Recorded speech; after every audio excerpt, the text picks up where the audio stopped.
नथरा Diamond Radio Channel की पुंगिंग वारोल theorem तापीरी busing बुजेम सैगुजमना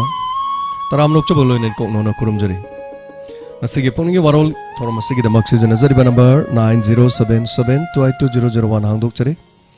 number सिदा call तो बिरक्तो नदोम नदोम की पुंगिंग वारोल थंबिने नबा नलुक चरे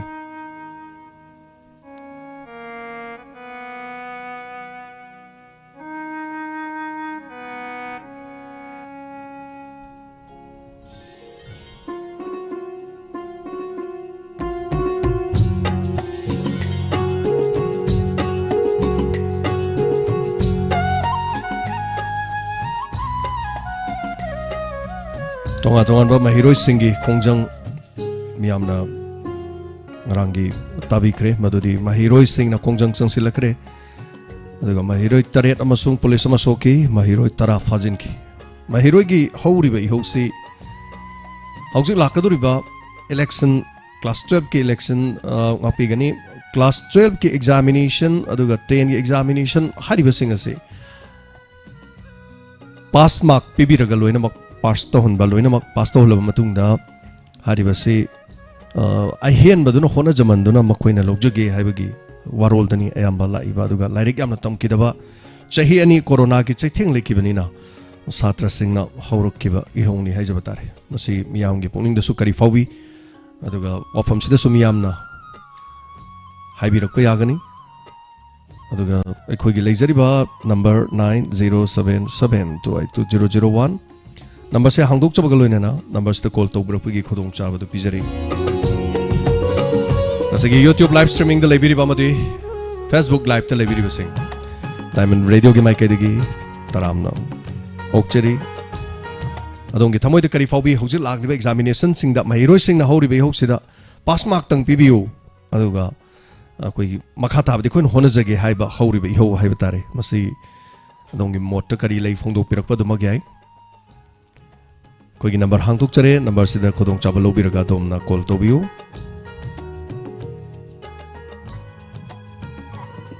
हेलो हेलो मिंगले फोंगा है बिसिउजा लाइफम वांसिंग वांखै लाइफम सुजकांता तापियोजा करी करी वाफम है बिनिंगी Hojik ki moi parikha thabida pass mark piu na haibaje machri jai na ai motaijan ni larik ti tam hodre chahi ani larik ti tam hodre parikha thabagi pass mark tang piu haibaje ai gi motto erge di pass mark ki daga masida makhoi na ju online class tawad makhoi na yaw dabra Sima kaina khunjani masi online class ta wata yaw taragadi makoju paasi adum tawgadra na khalle makoina hairi hojik se puna maki yenga kanda online class si yaw bongam da satra lei phone lei bongam da lei internet ki khudong cha da lei ching da lei ba mahiroi singi lei kharana pairaga su kharana pai da bana haibana chingba satra gi arangi hodu da lu chingi ba sing na haiba se adumaina haibi ba su lei pai bangam da ba singi su khalaga pai bangam ba su yawi ngamdaba singi su haiba wafam amdi hafet thambi dumaina makoina masrai motki ba hiena ai motani ko ai ajeri hoi kasu kai de adongi mot fodo hoi ti de na di masana kan hona jar ngamna bagi hona wado isana ngamna hona raga adu da power pun hena phagadra na ina jabai okay hojagi wa kolona ma haibadi namdana nahandagi khara tawrei budu pass mark phawbadi tawbunga moidra haibagi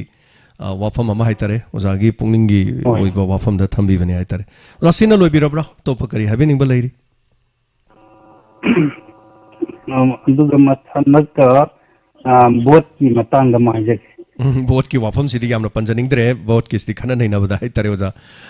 akai bo oroi do bo oredi kesu kai de du kari wafam no habira kaduri se Nombot ki koi gi khana chaina badu gi wane da hoi khana chaina basi pamjade khana ba hiena hariba khana ba hiena khana ba na fatabra yes kaso kai de khana ba na hiena fatabra haibi masi kaktang aina pamjaba sida ꯑꯩꯅ ꯂꯥꯎ ꯈꯣꯡꯅ ꯎꯔꯥꯎ ꯊꯔꯥꯎꯗꯅ ꯂꯝꯕꯤ ꯂꯝꯖꯥꯎꯗ ꯇꯧꯕꯁꯦ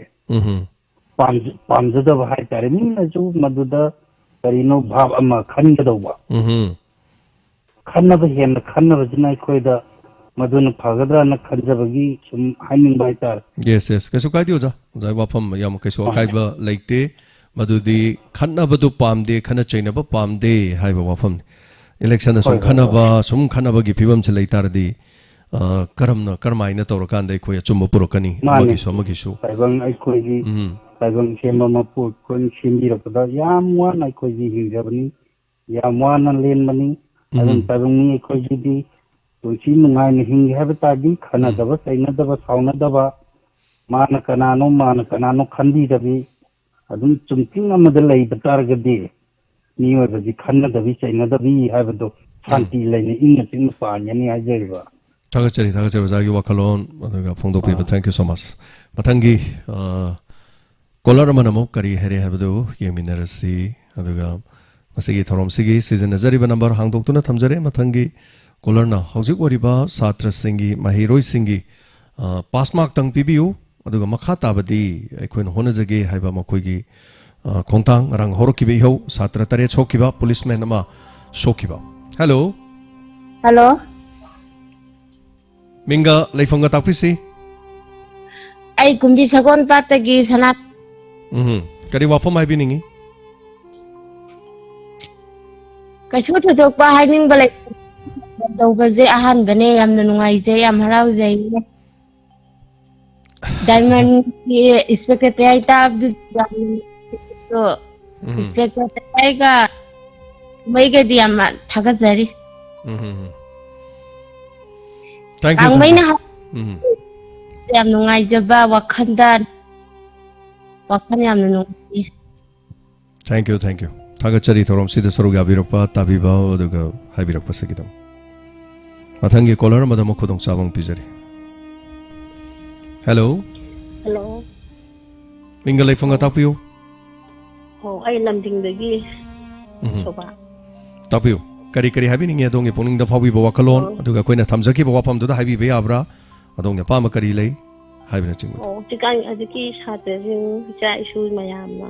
ꯃꯣꯏꯒꯤ ꯑꯦꯛꯖꯥꯝꯒꯤ ꯃꯥꯔꯛꯀꯤꯗꯃꯛꯇ ꯏꯍꯧ ꯂꯥꯛꯄꯁꯤꯗ ꯌꯥꯝꯅ ꯅꯨꯡꯉꯥꯏꯖꯗꯕ ꯏꯆꯥ ꯏꯁꯨꯁꯤꯡ ꯁꯣꯛꯏꯕ ꯇꯧꯔꯤꯕꯁꯤꯡꯗ ꯅꯨꯡꯉꯥꯏꯖꯗꯕ ꯏꯁꯥꯗ ꯐꯥꯎꯖꯕ ꯆꯍꯤ 2 ꯀꯣꯔꯣꯅꯥꯅ ꯂꯥꯏꯔꯤꯛ ꯇꯝꯕ ꯐꯪꯖꯗ꯭ꯔꯕ ꯏꯆꯥ ꯃꯌꯥꯝꯒꯤ ꯑꯋꯥꯕꯗꯣ ꯑꯩꯈꯣꯏꯅꯁꯨ ꯁꯔꯨꯛ ꯌꯥꯖꯔꯤ ꯅꯨꯡꯉꯥꯏꯇꯕꯗꯨꯗ ꯑꯗꯨꯒ ꯀꯩꯅꯣꯝꯇꯪ ꯑꯩ ꯅꯤꯡꯁꯤꯡꯖꯒꯦ ꯑꯩꯒꯤ ꯏꯆꯥꯁꯤ ꯑꯩꯒꯤ ꯂꯨꯍꯣꯡꯕꯁꯤ ꯊꯥ 1-2ꯗ ꯑꯩꯈꯣꯏꯒꯤ ꯂꯩꯀꯥꯏꯒꯤ ꯏꯆꯥꯁꯤꯡ 4-5ꯁꯤ ꯄꯨꯂꯞ ꯍꯣꯡꯈꯤꯕ ꯍꯥꯏꯇꯥꯔꯦꯀꯣ ꯑꯗꯨꯒ ꯑꯇꯩꯅ ꯂꯣꯏꯅ ꯏꯔꯛꯆꯔꯣꯟꯗ ꯌꯥꯎꯔꯝꯃꯒ ꯑꯩꯈꯣꯏꯒꯤ ꯏꯆꯥ ꯈꯤꯇꯪ ꯀꯛꯊꯠꯂꯝꯕ ꯑꯁꯤ ꯌꯥꯝ ꯅꯨꯡꯉꯥꯏꯖꯗꯕ ꯁꯤꯒꯨꯝꯕ ꯍꯣꯏ ꯃꯁꯤꯒꯨꯝꯕꯁꯦ ꯌꯥꯝ ꯊꯣꯛꯑꯦ ꯚꯣꯠꯀꯤ ꯀꯔꯤꯒꯤ ꯇꯧꯅꯕ ꯀꯥꯟꯗ ꯃꯤꯡ ꯀꯛꯊꯠꯄꯤꯔꯝꯃꯦꯒ ꯂꯧꯊꯣꯛꯄꯤꯔꯝꯃꯦꯒ ꯈꯔꯅ ꯑꯗꯨꯝ 2 ꯄꯥꯜꯂꯒ ꯍꯦꯛ ꯂꯩꯕꯁꯨ ꯑꯗꯨꯝ ꯌꯥꯎꯏ ꯃꯁꯤꯒꯨꯝꯕꯁꯤꯒꯤ ꯃꯇꯥꯡ ꯍꯥꯏꯇꯥꯔꯦ ꯃꯁꯤꯕꯨ ꯕꯤꯑꯦꯜꯑꯣꯒꯤ ꯗꯥꯏꯔꯦꯛꯇꯔ ꯑꯗꯨ ꯀꯃꯥꯏꯅ ꯇꯧꯕꯅꯣ ꯁꯤ ꯌꯥꯝ ꯈꯪꯅꯤꯡꯕ ꯍꯣꯏ ꯍꯥꯏꯇꯥꯔꯦ ꯀꯛꯊꯠꯂꯤꯗꯨ ꯀꯔꯤ ꯃꯔꯝꯒꯤ ꯀꯛꯊꯠꯂꯤꯅꯣ ꯍꯥꯏꯗꯅ RTI ꯑꯦꯛ ꯑꯃ ꯊꯣꯏꯇ ꯊꯥꯖꯤꯜꯂꯁꯨ ꯍꯦꯛꯇ ꯌꯥꯖꯅꯤ ꯀꯔꯤ ꯀꯛꯏꯅꯣꯅ ꯑꯩꯈꯣꯏ ꯀꯛꯏꯗꯨ ꯀꯔꯤ ꯇꯧꯔꯤꯅꯣ ꯀꯛꯏꯁꯤ ꯀꯔꯤ ꯃꯔꯝꯒꯤꯅꯣ ꯍꯥꯏꯗꯅ ꯃꯌꯥꯝ ꯂꯣꯏꯅ ꯃꯥꯒ ꯅꯣꯡꯃ ꯅꯤꯅꯤ ꯍꯨꯝꯅꯤ ꯈꯦꯠꯅꯔꯒ ꯍꯣꯡꯈꯤꯕ ꯃꯌꯥꯝꯁꯤꯡꯗꯣ ꯑꯗꯨꯗꯨꯅ ꯄꯨꯂꯞ ꯀꯛꯑꯝꯕ ꯑꯣꯏꯔꯒꯗꯤ ꯋꯥꯈꯜꯁꯦ ꯃꯣꯏꯁꯨ ꯈꯟꯊꯔꯣꯏꯗꯧꯅꯦ ꯑꯗꯨꯒ ꯂꯣꯏꯅ ꯃꯣꯏ 4-5ꯒꯤ ꯃꯅꯨꯡꯗ ꯃꯥ ꯃꯇꯣꯝ ꯈꯛꯇꯪ ꯀꯛꯑꯝꯕ ꯑꯗꯣ ꯑꯩꯁꯨ ꯈꯜꯂꯤꯅꯦ ꯀꯔꯤ ꯇꯧꯁꯤꯒꯦꯅ ꯋꯥꯈꯜꯁꯦ ꯈꯜꯂꯤꯅꯦ ꯅꯨꯡꯉꯥꯏꯖꯗꯕ ꯍꯥꯏꯇꯥꯔꯦ ꯃꯣꯏꯅ ꯌꯥꯝ ꯐꯖꯗꯕ ꯋꯥꯐꯝꯅꯦ ꯑꯃ ꯍꯥꯏꯔꯛꯀꯦ BLOꯗꯨꯒ ꯚꯣꯠ ꯃꯥꯟꯅꯗꯕ꯭ꯔꯣ ꯃꯥꯟꯅꯗꯦ ꯃꯥꯟꯅꯩꯌꯦ BLOꯁꯤꯒꯅ ꯑꯩꯈꯣꯏꯒꯅꯦ ꯃꯥꯒ ꯋꯥꯔꯗꯇꯤ ꯃꯥꯟꯅꯗꯦ ꯑꯣꯀꯦ ꯋꯥꯔꯗꯇꯤ ꯃꯥꯟꯅꯗꯦꯕꯀꯣ ꯄꯣꯂꯤꯡꯗꯤ ꯄꯨꯜꯂꯦ ꯑꯗꯨ ꯍꯣꯏ ꯃꯥꯒꯤ ꯋꯥꯁꯐꯣꯜ ꯑꯣꯏꯔꯝꯗꯕꯁꯨ ꯌꯥꯏ ꯑꯇꯣꯞꯄ ꯃꯔꯝ ꯑꯃ ꯂꯩꯔꯝꯕꯗꯤ ꯌꯥꯏ ꯑꯗꯨꯕꯨ ꯀꯔꯤ ꯃꯔꯝ ꯀꯛꯏꯅꯣꯁꯦ ꯑꯗꯨꯅ ꯃꯁꯤ ꯑꯩꯈꯣꯏꯅ ꯏꯂꯦꯛꯁꯟꯒꯤ ꯃꯃꯥꯡꯗꯁꯨ ꯍꯥꯏꯇꯥꯔꯦꯀꯣ ꯃꯃꯥꯡ 2021 ꯃꯃꯥꯡꯗ ꯑꯩꯈꯣꯏꯅ ꯌꯥꯝ ꯑꯈꯟꯅꯕ ꯊꯧꯕꯥꯜ ꯗꯤꯁꯇ꯭ꯔꯤꯛꯀꯤ ꯃꯅꯨꯡꯗ ꯂꯩꯕꯁꯤꯡꯁꯤ ꯏꯂꯦꯛꯇꯣꯔꯦꯜ ꯔꯣꯜꯗ ꯆꯟꯕ ꯆꯟꯗꯕ ꯂꯨꯍꯣꯡꯈꯤꯕ ꯂꯨꯍꯣꯡꯕ ꯃꯇꯨꯡꯗ ꯇꯧꯒꯗꯕ ꯑꯗꯨꯒ ꯀꯔꯤ ꯍꯥꯏꯇꯥꯔꯦ ꯍꯦꯛ ꯃꯌꯨꯝ ꯄꯥꯟꯕꯒ ꯃꯥ ꯆꯥꯛꯀꯧꯕ ꯂꯣꯏꯗ꯭ꯔꯤꯉꯩꯕꯨ ꯀꯛꯑꯦ ꯍꯥꯏꯕ ꯌꯥꯎꯋꯦꯕ ꯃꯁꯤ ꯁꯦꯡꯉꯤꯔ ꯂꯥꯜꯂꯤꯔ ꯆꯨꯝꯃꯤꯔꯗꯤ ꯈꯪꯗꯦ ꯑꯗꯨꯕꯨ anyway kari maram gino hai badu de hangngai oi bo hangam leiri so sina loi birabra to pa kari kari leibiri wafam hoi adu sa adu haying si bot si haidok na daw banena haying si laikai da kha nungai ba wa ba ongtong ga do si ma le oi ka baduna dum ai khoi gi ne na dumaina dum loba yai ko mayam puramang na akaba na su yamna madu dai da halla tawbi da ba langbi da ba maramdi ka da ba mi du ngamma ga hai tare kai ba pi ba mahota kare haraga chahi manga du da बहुत मानदब सिंग अदो मखोई ओइननब अदुगा नुंगसी चानन हाइतारे बहुत मानदब सिंग सुम फूब चैबा खनब लाउनब करी कानरुनी अदु सरुपुदी हेना कारिबदुना अकाब मखोई ओइननब हेना नुंगसिनद्री दो नुंगसिननबगी अतोप लंबी म हाइतारे मरमदी अखोईगी मनुंग the लैरिब इमुंग मनुंग the इचा इचे इचल इमा इबेल चिलिनाउ ngaktane हाइजरिबा अतोप लमदगी लागा अखोई लांथेंगनब नते ngasi यूक्रेन द लैरिबा मी सिंगना मरैबा किदमक थबक तौबदु तोकथोगा लागा यूक्रेन मरैबा किदमक करी हाइतरे लान गी लाइबा वसे करिगिनो अखोइना हौजिक तौरिसे पुरा येकनबदों लैकरे अखोई करी हाइतरे मणिपुर गी लमखैदा ngमखैदा लानसिलगा लाकबा येकनबदौना दोल अमनसु अमदो दुमाइना खल्ले दोल अमनसु अमदो दुमाइना दुम खल्ले अदुरगदी करम मतमदा अखोइ नुंसिनबसि पोरकदौरी अद अखोइना तौरिबसिदि नुंसिनदब येकनरसे हाइना थांग पारा यानथनसेन हौबा लान नतेब इमु टाइम ताननब अखोइ मसेन हाइतारे सो काबा सिंगनसु मनुंगदा दुम कारे हेबगी नुंगाइबा फोंदोप कइसु काइबा लैते हेन मीबु नुंसिदनब थबक तौबा होनदे अदु का खरगसु मखोइगी मी ओइहौद्रब सिंग अदो मखोइगी मी ओइननबगी होनबिबदुने हेन फै हाइतारे सो टेंशन जगे ngaranggi tonga tongan ba tholiba manipur gi manungda thokiba satra gi ihoda haitare wasi matang da pass mark pbu haibagi matang se adomna comment pibirak pa yai puningi warol hello minga laifong ga habi se ai hayang dagi November ditane kari wafam thambiningi warol khatang hajege kari wafam habiningi अखोई हौजिक बाजार योंचाक मयाम योलीदना अदुगी योंचाक्तुदा अखोई लैबा मतमदा प्रजाम यामना खितंग चेसिना येंगिनबाना हाजरी मरमदी योंचाक्तुगी मनुंग मरुदो अदैदुदा अखोई खेलकांदा अमुगो मयाम तुंथोगा फत्तबा मयाम उइबा अदुदुगी मतांग खितंग हाजरी तौनी इसादा direct थेंगनबिरबरो आउ थेंगनाजरे हंदक अनिरक सजरे थेंगनाइजे कमाय तो जानो खंगदे अखोइना लेबददी होय तौबदी अखोइ बाजारदगी दि लैद्रे अखोइना थौबालोमदगी ओइबनिना अखोइदि direct मोरेदगी अदुगा direct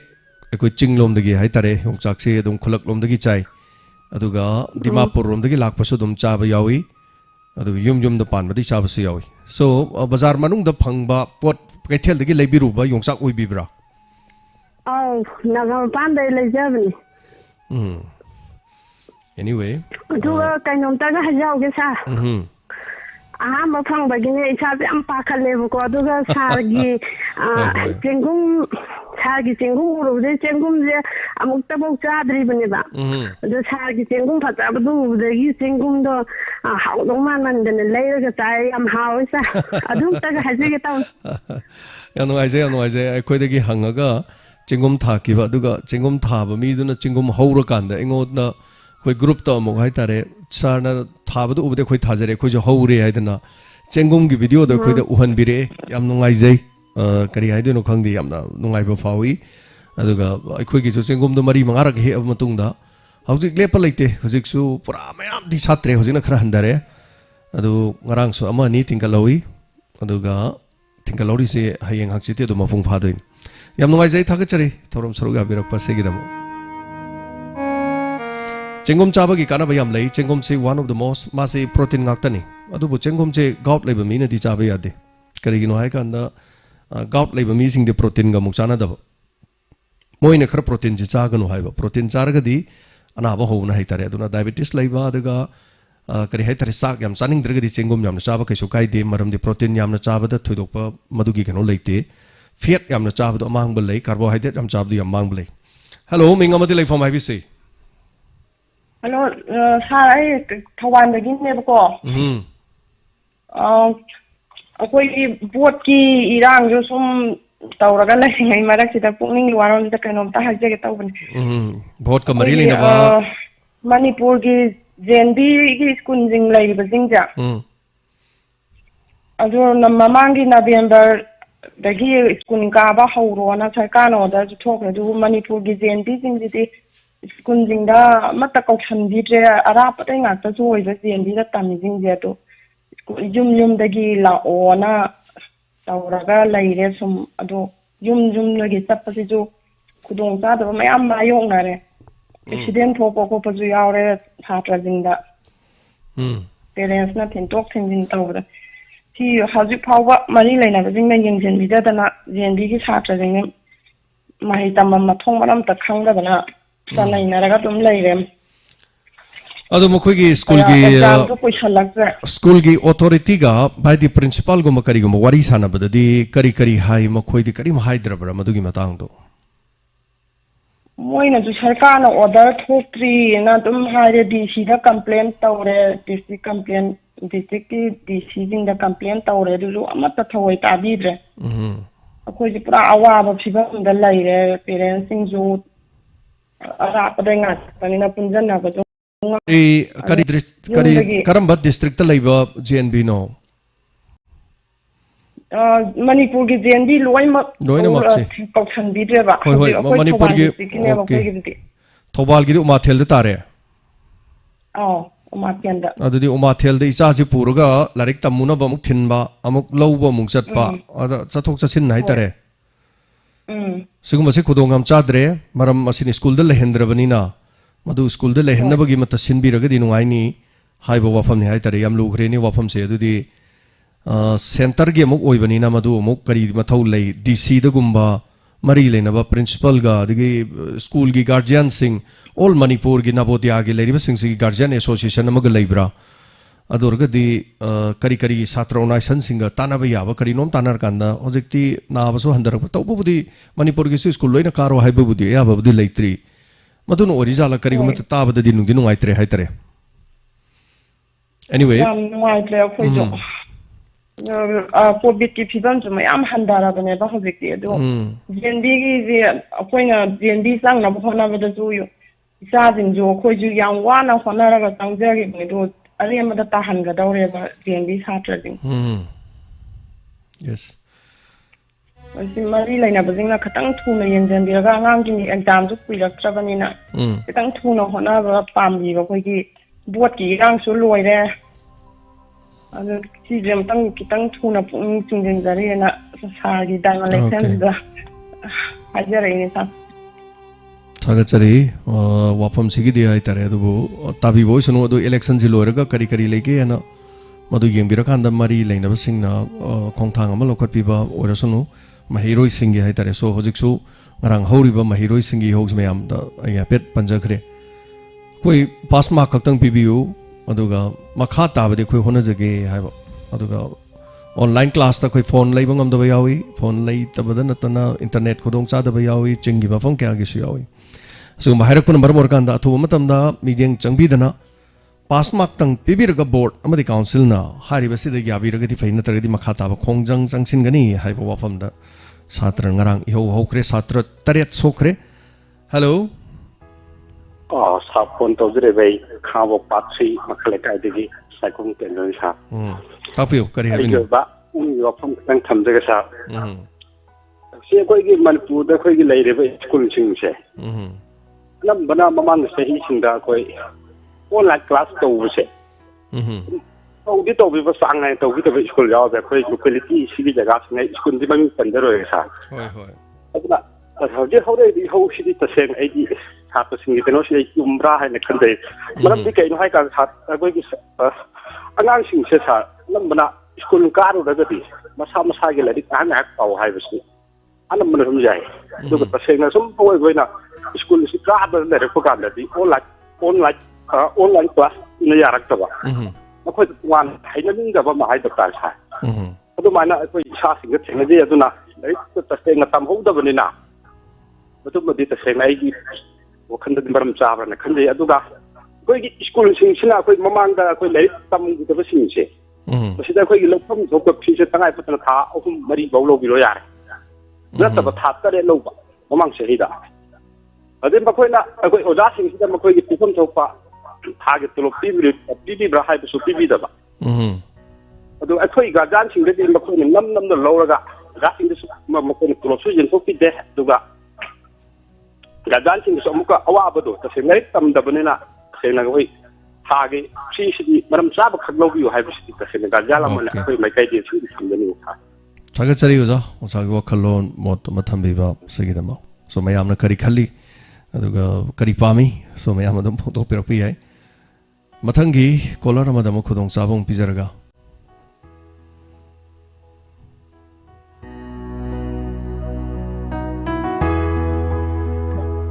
hello hello hello good afternoon sir तरानोक्चरी सरत आबियो सर अइना तौजरेबे नापित पलिदिगी सर अदो ngaranggi satra singi ihogdo yengbada yam nuai jede sa adu sa aina haijening bese government ki site ki su iho hobiri ba khogi tai nau jing hai tare ko exam thagada bisi ai gi su inau yaujari adu larik mapung phana tam gi te habisi mati yamna sumne ai gi inau su tam gi de adu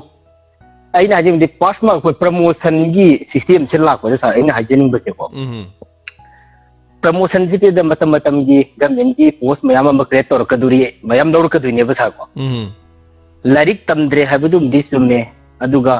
promotion pi gi ta di mathang gi class amadi ma sat khidor bane ba adagi doctor tambana tamakani ma gi matam gi post creator ka duri ne ba oi larik tamdre parikha thaba moi pass mark phangbang amroi have je masada singnazaba ma leira bane adu masada singnazaba ma leira bani na moina hayeng laito tamdraga doctor kamaina tamaktori engineer kamaina oyaktori maram aduna mari leina bo authority na su matraga parikha je kitang jai thokpra ko tokpra ma toraga moina ngangai offline da laik tamba phangta bu hojiti corona gi su khara ingdar ba matam ma oi bani na khara class to toraga exam do khara jai thokpra ma yenga mapung phana hairaga exam do tharaga tadhan bana phagadra haina aigi sum mot khanjaba hai tare ta ko hoi promotion ti gi bata raga di ma class to di tat khrani mara tam hogda black ti tam hogdra bani na madu gi knowledge di moi to phang hogra roi ba phang hogdra bani na hayeng moi di class ti pass to bata raga di hayeng doctor thara tamning mana tamma ama to wala ni ada heng tamma ma tam da mi ga hayeng kamai na competitive exam da kamai to rakan aduna mai le na bising na kitang exam to yai thok piraga khara makata na laito tambara kopra ma yengaga chinbi daga di iho ho na satra angang mayam ma sokna kotna tabu ubdu yam nungai ti aduna tang mai le na bising na ngak thok ngak chin am yeng thok yeng jin tawraga khara makong seng na sadhan mana phagadra iho ho biri bising na su iho ho budu moi su wakhalam di hauter pani aduga sokpa pan budu su so adi hoji haibo ani makoi ra nai ni hoji kari se ada mayam na tawbiba gi bhalo di mayam na koba khu di bhalo di mayam gi majuda phangori ba ayo di ma mathandu oi dui ni basa aduna kitang ngak thok ngak chin yeng thok yeng jin tawraga lariti khara tambaga makong seng na satpana fai haina sar ai gi thamoi da khanja bai tare ta hoi adubu makhata na larik tamba hai basi sarat atopa mapalam da tamgi hai tar di sonda class hobogi matam ma natraga mapalam tamdar ju sonda tamadi next mathangi chahi makana bona bada class to mangani hai tare moji chahi mang tong male adurgadi hoi karigumba matang sinabiba karai waidano ma tha ma chonda babu di kaisu nate aduga tha ama da larik he udre hai dana tha taragi trani thogi phukal takpadi yadau di mande abu ama ware satra jingi su fanana ba aduga kari hai tare makhoi gi su chahi mang dana na ba kari karamba sinba yabage edu yengbibo isunu aduga iho haurak libanina tok tong mande karigamba kharadi torong tong male adum adubu yari ba makai iho hobu matam da su mahiroi singna hingsa gi thabak yaudana na baduga police ki lady ba mayam su tangai phadana ngak te yadaba e swai de henjalakanu gaina khara tawraga dum tawba yaba mong da haitare ko khara dum akoi stadi iho to base sokko pan base dum nungai te haitare yengba da su aduga right ni masama ki demand to bai base do demand du maram chabra madi chadabra adugi educationist mayam lady akhang hai mayam lady aduga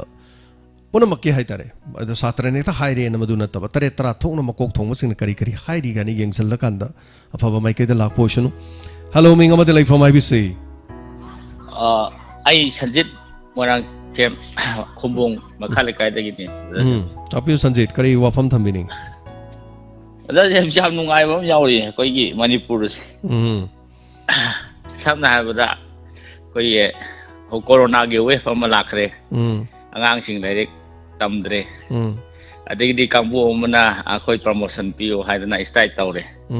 Somdana mama mapa singna macha lek tamdabagi nongamni nimsi phau nimita phau macha singje lek tamdabagi nungai taba pendaba kayam sum yaunari. Ai marak sida yam nungai hai tare. Tawri se kai no akoi corona ge wave se angang singda lakpa yai haidana angang singje school ka handri ne ba. Yes. Adung nakalam jana kubai harau ki type ta koi ki mi mama mapa mayam che mi lising pulhan dana akoi program chau so basin dana tauba ta chaluri ba mayam puluri ba de hore laga macha sing du mun lemi na doini hoi punmin na doini ba yam chumi masidana koi corona ki kanu ka se santok ta bajala adu angang sing jin school ka ba khakta da santok ka do bajala khoi sum kai hai ta paja mo na u ka se yam na madik marang ba kai no ma dia sum u ja ba hai ta hoi yam nungai ti ko nga sai ge angang ma ma promotion tv hai si adu mai na promotion tv hai ba gi mo ta ko asi question je khitang hai di hana gi leiri ba mamang gi jahi sin da semi ba question gi sang du da gi khitang han than da sem bi hai di ya ba ai kadang lahan view hai dia adu pra promotion hai ta de hoi sahi mangani hai promotion di tau si adu feloi to angang ma au di promotion to harau si au rim ne ba si sa de bi kai no koi yanam ta de oja hoji online class ni to ri ko hoi si mama pa na sang dra ga di online class to ri si gi kana ba si u ya ka hai nai di phang ga dai tha ja de yes kadai fau ba online ka na ri ba no habit lai gi da na samna hai online class do kan da non men class lak ko matam da angang ji kare ai ta han gi habit ama gi mobile pai bi habit ama lai ki bodu madu kaw bungam da madu ne hena ai di edit oi ga da ne khanjai hai tare ta chari Sanjit adong gi wakhalon chu phongdo pi ba ai tare so mayam gi su kari lei hai bo wafam duni aduga amaga hunna ba awai okhum tau ba adugi wafam du natana issue ma thola gadi issue du base tor kan koi kari to ba yai tare tara thona khanana ba praja gi wakhanna kamai lei chumna lemen amana kari khali haiba hai tare ko khamina na ba tonga ba radio sna sandok pa thorom da su phongdo pirak pa yai adom idong issue sing da adong asi gi oina di mayam na kari mo wa haining ba lergadi satra sing na hori be ho da pass mark khak piu makha de makhoi hona jage larik tamhode online class ning thijana to ba yawi to da ba yawi pomna makki yenga tem na ba mi deng ama changbiu hai ba wafam ne tare hello ayo ga dai okay sa ai phone ram da na ai kanom ta hang to ko sa thau no ba ko ai ji phone le sa ji sa ge number da ji phau phang ya ba se phang ga da na di ji yo ju ko sha ka bi le se switch off hai se ko sha ka bi le se adu ga to spara ni wa da ji santa ga na sing pai ba sa da 60 zone ho ba je ti ni sa tha mong phang si pha le ba ti sa ek na mo ko ding ji ne wa out of ne wa coverage ha ka dum lai le ba si sa ji ada area da sai lai bra madu thodok pa laite khoi da di adu atop number mana try torga mu yeng bio matam du da adu sa kam ta ge ba ai se on de sep to wi ba ni ta mi ta nga ai mu ni ye sin na kha yaw ji lo na ta ba lo na chat le ba ai mo ne wa phung da so nga la ka dum chat le ba adu ji ki 60 zone ho bai sai kham bai na tong pa than na chau ba je si ge kui le wa phang da ba da hanadi phang biram bro ada sa ye da ka ye ima aina hai ba se matang tabi oi ma hanadi phang biram bro hana phang me tha hanadi onati hanadi yam toina phang bi ki ba yaw bra ba phang de ai phang de okay phang ja hum lak mai ya ji phang re ade hen de adu ima akhoi madudi thoidokpa ima gi number la en akhoina phone thingjan ga da ba khokha da badi leite dubu kari le raja no madudi akhoi su angak pa phawre ima ko hariba number si akhoi tangai phadana kari tawba leibage haidana angang singda yengsinna na ba ai thaja khrage aduga thorom sidi man haibirakpa phangdaba chumna chinbagi phangdribra aduga soidana khotana kari kari tawba leibage haibana chingbodo madu ai skoi staff sing the number si thaja khre yemina si koima so thaga chari thorom sida dongi pukning gi warol da sarog ya birakpa segidama mathangi color mana kari hare habado mo khamina se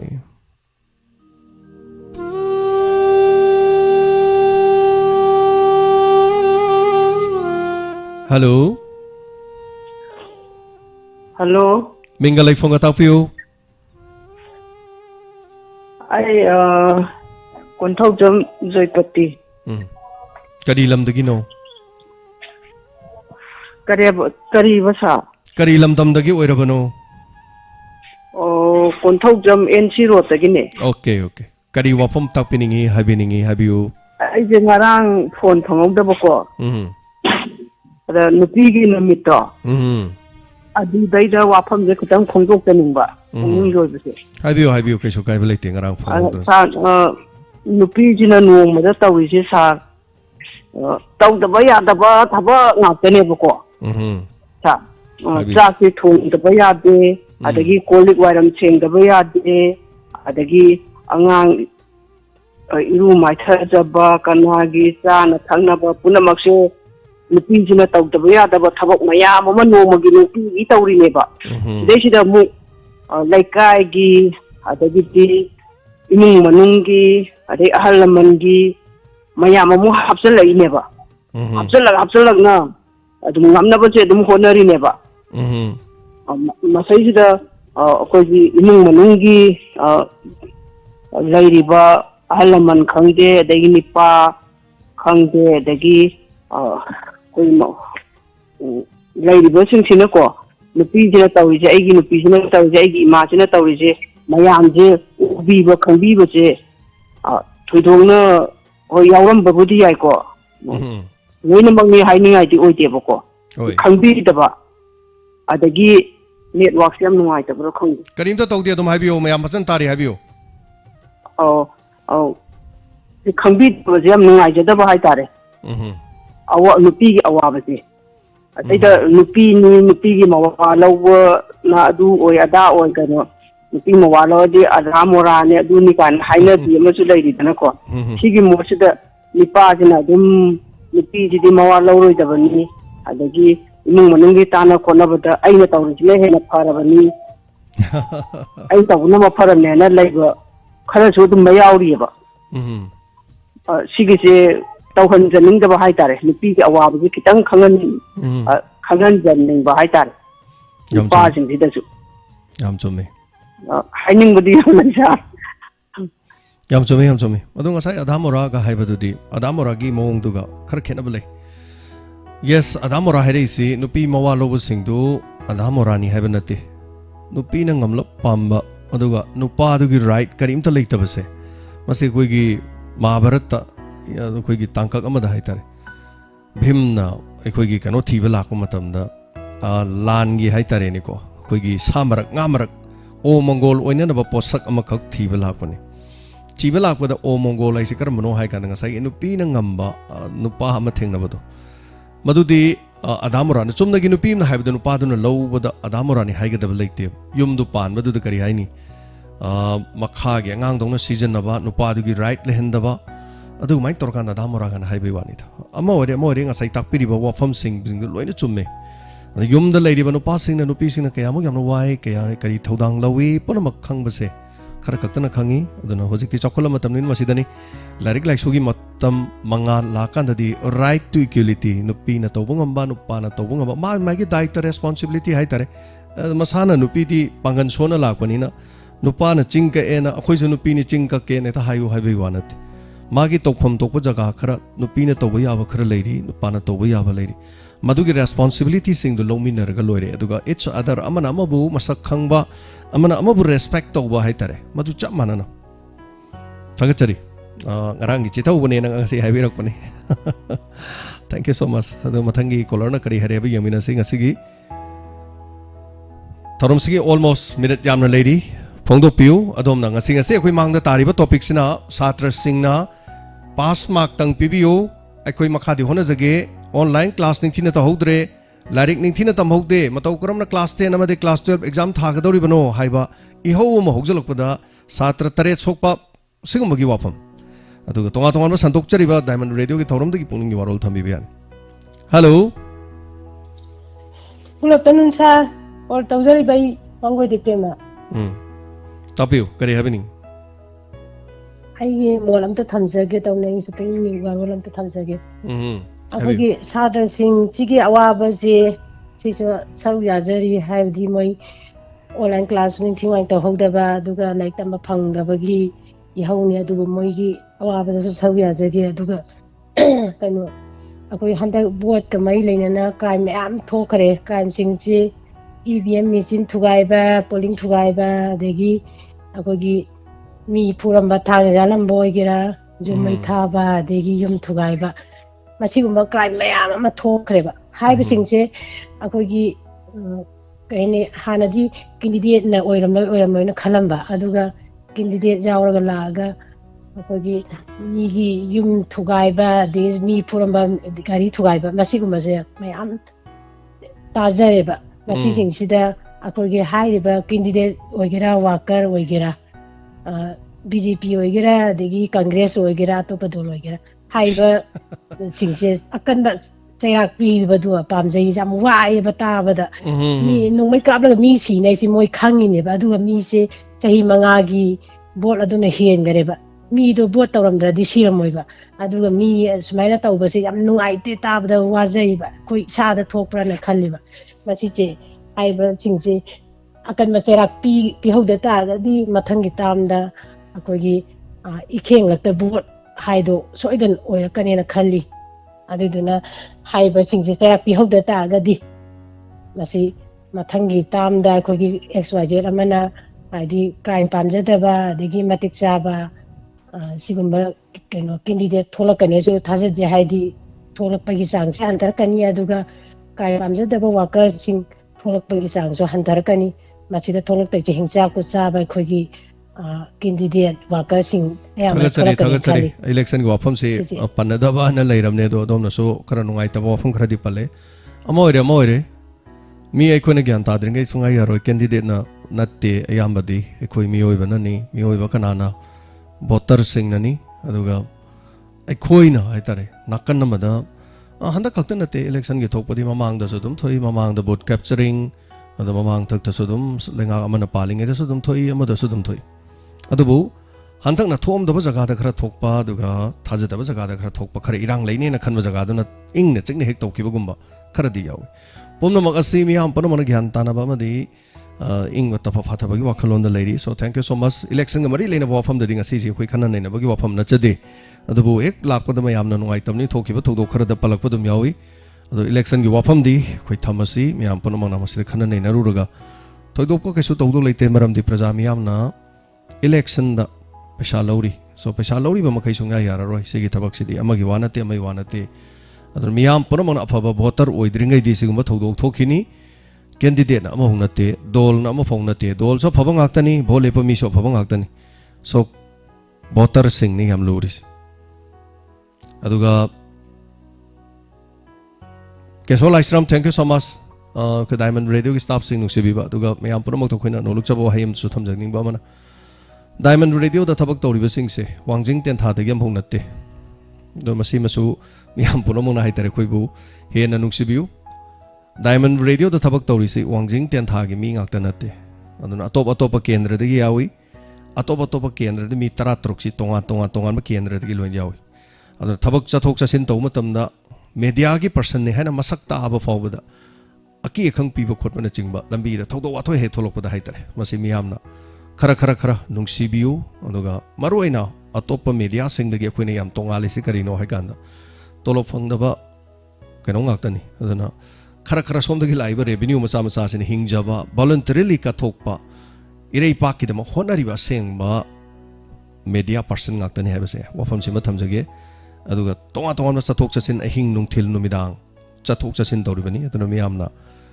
sigumba apanba ayetpa haitare pibigano lambi de khudong thiraba su miyam ponamona singkhatpiyo madi sogot piyo hajage hello mingamade laifam habise hello ताना खिद्रे call से दुना मथंगी collar मदा खुदों साबा पिजरी सुनील लुवांग ना हरक पदा online the class तौरगदी exam सु online the तौबा यारोइद्रा असा वफम मथंगा पिरे hello hello sir I ले फाकुदगी सयारी सा तापियो से करी हबेनी सर आई दा हुतोलिंग मदे खोगी छात्र मयाम ngarang irang haugi tawbate लाइसु इथिवाई तौगिदरे दैदी पैसा पुती कोइसु mama Mopa ओइबदा खरदी दum matingi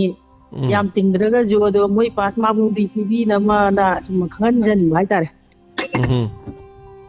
haidi angang jingje akoina dai tamaningi ne tamba phanggidrabanina moi da ju haiba daidi haitaba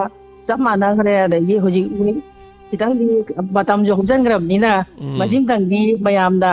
dang khana biraga angang jingje tang kaya daw biradi na sum khajaba ta ja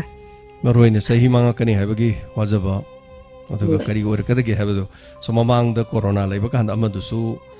pass ta hun kibanina handak kisi so habi wapam mamsi tonga mafam ni phongdong na ris sina loibira bra to ba kari habini balibiri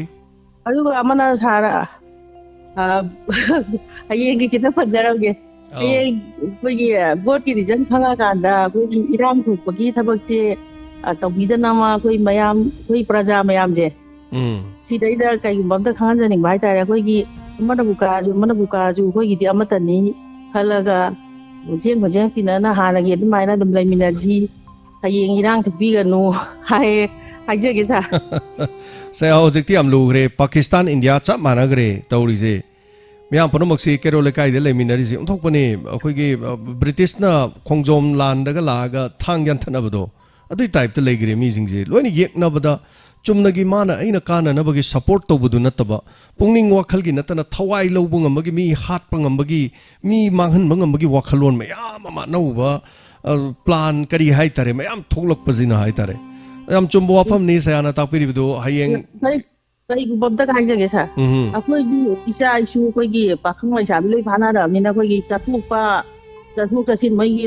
paikha gi ni adai di college na ne sa paji dai ami paire badum bairang thuklaga di yam chume lai julita dare mama pa wai ba koi ju ware dan maji gum baji tawbi ganu paisa logera loroira moi mui thokpani oi gare loi gare doi di ipak chawbana tharo chawi dani sa yamna leibana yamna yendibani yamna leitamna yamna yendabani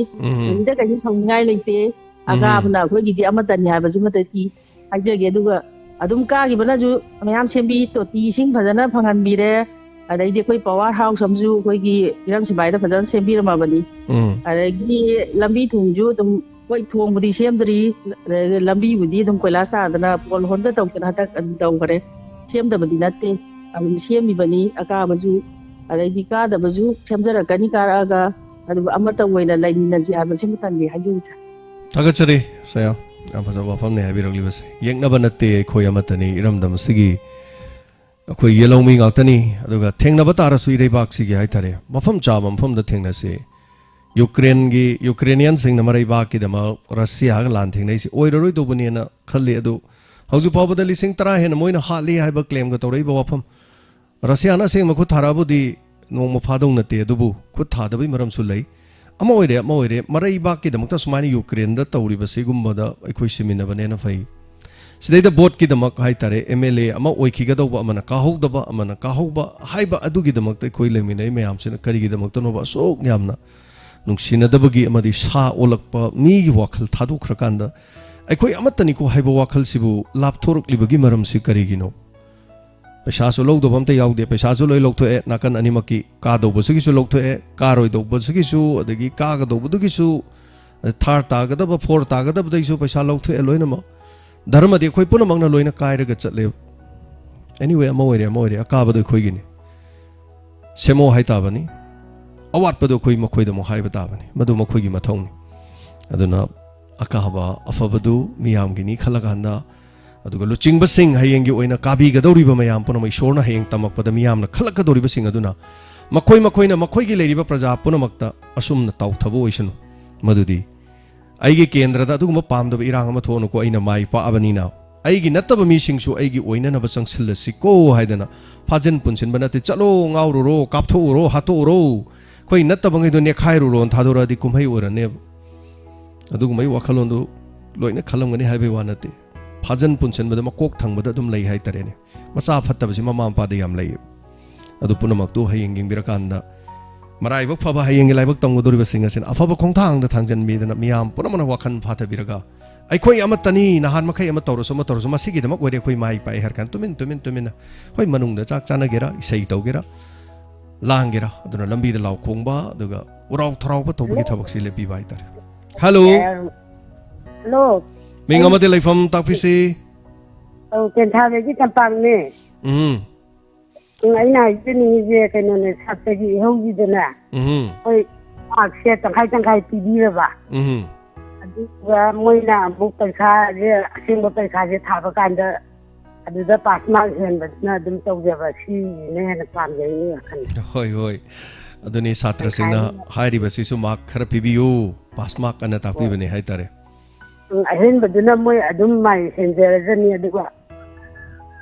ꯇꯪꯈꯥꯏ ꯑꯃꯅ ꯃꯣꯏ ꯁꯥꯇ꯭ꯔꯅ ꯑꯗꯨꯝ ꯑꯍꯦꯟꯕꯗꯣ ꯑꯗꯨꯗꯨꯅ ꯑꯗꯨꯝ ꯑꯍꯦꯟꯕ ꯑꯗꯨꯝ ꯑꯣꯏꯖꯔꯖꯅꯤꯅ ꯑꯗꯨꯝ ꯍꯣꯏ ꯃꯗꯨꯁꯨ ꯆꯨꯝꯃꯤ ꯑꯗꯨꯕꯨ ꯃꯔꯛꯇ ꯀꯅꯥꯒꯨꯝꯕꯅ ꯍꯥꯏꯕꯗꯤ ꯌꯥꯎꯏ ꯂꯣꯏꯅ ꯐꯠꯇꯕ ꯁꯥꯇ꯭ꯔꯁꯤꯡꯁꯨ ꯂꯣꯏꯅ ꯄꯥꯁ ꯇꯧꯊꯣꯛꯈ꯭ꯔꯗꯤ ꯐꯠꯇꯅ ꯑꯗꯨꯝ ꯆꯠꯈꯤꯕ ꯇꯥꯔꯦ ꯍꯥꯏꯕꯁꯨ ꯌꯥꯎꯏ ꯑꯗꯨꯕꯨ ꯍꯣꯏ ꯍꯧꯖꯤꯛꯀꯤ ꯃꯇꯝꯗ ꯏꯖꯨꯀꯦꯁꯟꯗ ꯄꯨꯊꯣꯛꯍꯧꯕ ꯍꯥꯏꯕꯁꯦ ꯀꯔꯤ ꯍꯥꯏꯇꯥꯔꯦ ꯃꯗꯨ ꯁꯥꯇ꯭ꯔ 95,000 ꯊꯥꯔꯛꯄꯗ ꯍꯥꯟꯅꯗꯤ 19 ꯄꯥꯁ ꯇꯧꯔꯦ ꯍꯟꯗꯛ ꯇꯧꯔꯛꯑꯒꯗꯤ ꯂꯣꯏꯅ ꯄꯥꯁ ꯇꯧꯔꯒꯗꯤ ꯃꯤꯡ ꯆꯟꯐꯝꯐꯥꯎ ꯂꯩꯔꯣꯏꯗꯧꯔꯤꯕꯅꯤ ꯏꯖꯨꯀꯦꯁꯟꯒꯤ ꯀꯩꯅꯣꯁꯤꯗ ꯍꯥꯏꯇꯥꯔꯦ ꯑꯗꯨꯕꯨ ꯑꯃ ꯑꯣꯏꯔꯦ ꯑꯃ ꯑꯣꯏꯔꯦ ꯄꯨꯝꯅꯃꯛꯇꯨ ꯈꯟꯅꯔꯀꯥꯟꯗ ꯑꯐꯕꯗ ꯂꯥꯛꯄ ꯑꯣꯏꯔꯁꯅꯨ ꯑꯇꯣꯞꯄ ꯃꯈꯥ ꯇꯥꯕꯤꯅꯤꯡꯕ ꯂꯩꯔꯤꯕ꯭ꯔꯥ ꯀꯔꯤ ꯍꯥꯏꯕꯤꯅꯤꯡꯕ ꯂꯩꯔꯤ thank you so much thank you Facebook लेब इचनाउसिंग मैं पुनः हयें भोट की लाइव तौबियोना तापिरे भोट की लाइव से होय याम कन्ना अतै अतै चैनल सिंगसु हाइतरे मीडिया के अतै सिंगसु याम कन्ना सो दम तौरकनी अखोइगिसु रिजल्ट खरबदि दम तौजगनी अदुगा अखोइगिदि मीसि याम वाटपनिना हाइतरे बट रिपोर्ट खरदि दुमक तौनबा हेक डायमंड हरोपदगी मदु इंटरनेट न नुंगाइत्रि मतमदगी अखोइ 16 आवर हेना मदु थोरम संतोखि भोट की बौ यावखरबनिन हवाई सही खुदिंगे यमिनसी हुजिकति इबीएम गिनिना सट हाइदोरकपदे हेक्टर फटना लाउथोखिबसे ओइ पुंग 9 दगी हाइदोकपा होगदोरिमनी 12 फावब 13 फावबदि पुंगलोइ लोइगनेना खले हयेंगे भोट रिजल्ट्स हेलो सा तखेंदगी बमोने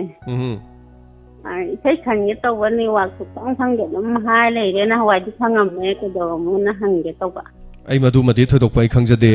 मधुमदि मैडम फोन अतोपना ट्राई तौरगा येंबिब्रो खन मने नि वाखंगे दम हाय ले हाबा नते अतोप नंबर अमना ट्राई तौबिब्राबा तौवे फोन अनि हम चंग तौ अदुदि मी यामगी फंगदबो ओरंगनी ये सैगिदि फंगनदबने याम वाटपनी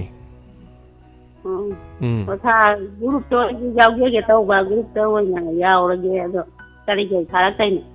मिंग लेफम थाबिरो मेसेज इरगा को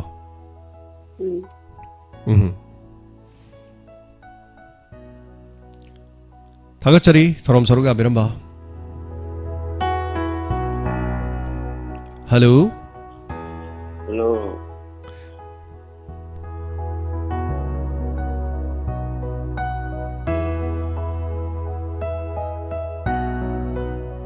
हेलो हेलो हेलो मिंगल लेफम तापियो जा मिंगल फोंग हाइबियो आइगे मिंग मरांगते मुनाल सिंह थाउं तेनि सा तापियो जा करी मफम थबिरिबा लौमी प्रजा सिंह मफम द करुम ता हाइगे तोबने मदुदि एफएम खोंजोंग नि मतेंग लौजरागा किसान credit card holder welfare association ना रावंत लैबिरिबा लौमी इसिंगाव सिंह मफम दा एम किसान न मरी लेनबा वहे खरदंग फोंदोक्सरी मदुदि हौखिबा 2021 डिसेंबर तांग 9 मणिपुर स्टेट नोडल ऑफिसर ना थोपा ऑर्डर मतुंगना पीएम किसान री वेरिफिकेशन की दमक